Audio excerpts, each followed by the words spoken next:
సంతోషమే. మంచో చెడో పిల్లల్ని టేకప్ చేశాడు, వాళ్ళని ఒక దారికి తీసుకొచ్చాడు. ఆ సంతోషం నాకు ఎప్పటికీ ఉంది. వాళ్ళు అక్కడ బాగానే ఉన్నారు.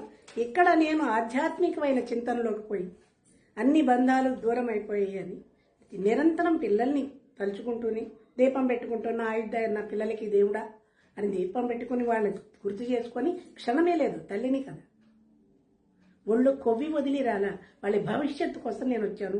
ఇప్పటి వరకు 24 hours పిల్లల గురించి నేను ఆలోచిస్తాను. వాళ్ళ ఆలోచనల్లోనే నేను బతుకుతున్నా, ఋషిలా బతుకుతున్నా, ఆధ్యాత్మిక చింతనతోటి. బయటకు ఎందుకు పనికిరావన్నాడు మీ గురువు నీచుడు. సంస్కృతం ఎంఏ చేశాను, తెలుగు ఎంఏ చేశాను, మ్యూజిక్ ఎంఏ చేశాను.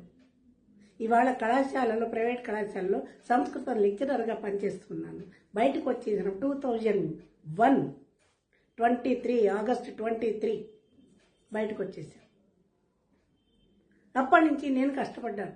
కొద్ది రోజులు తినడానికి తిండి లేక ఉపవాసాలు ఉన్నాను, నీళ్లు తాగి బతికాను.